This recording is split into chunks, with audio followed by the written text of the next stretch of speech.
Welcome to Luca is a Billionaire, where the only thing I invest in is your answers.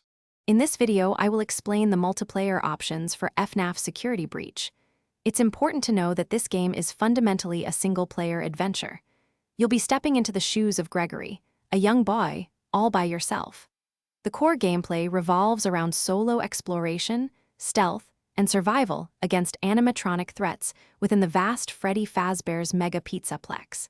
This design choice enhances the immersive and terrifying atmosphere, making every encounter a personal challenge.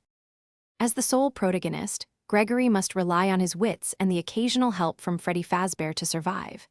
You'll explore a massive, multi-level entertainment complex, hiding from Glamrock Chica, Roxanne Wolf, Montgomery Gator, and the security guard, Vanessa. The game emphasizes a free roam style, allowing you to discover secrets and multiple pathways. This solo journey intensifies the horror, as you are truly alone against the animatronic threats, creating a deeply personal and suspenseful experience. Next up is the 250 badge, which requires even more dedication. For this, you must equip the Kill Streak glove, costing 5,000 slaps. Your objective is to achieve an impressive 250 kills in a single life.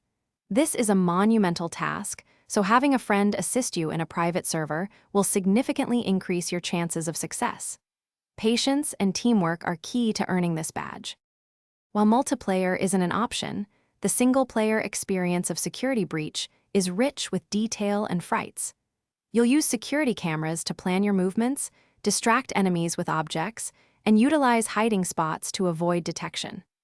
The game offers a substantial amount of content, with many hours of gameplay to uncover all its secrets and multiple endings. Prepare for a thrilling and terrifying solo adventure as you attempt to escape the Mega Pizzaplex before 6 o'clock in the morning. Thanks for watching and please subscribe. It's the best investment you'll ever make.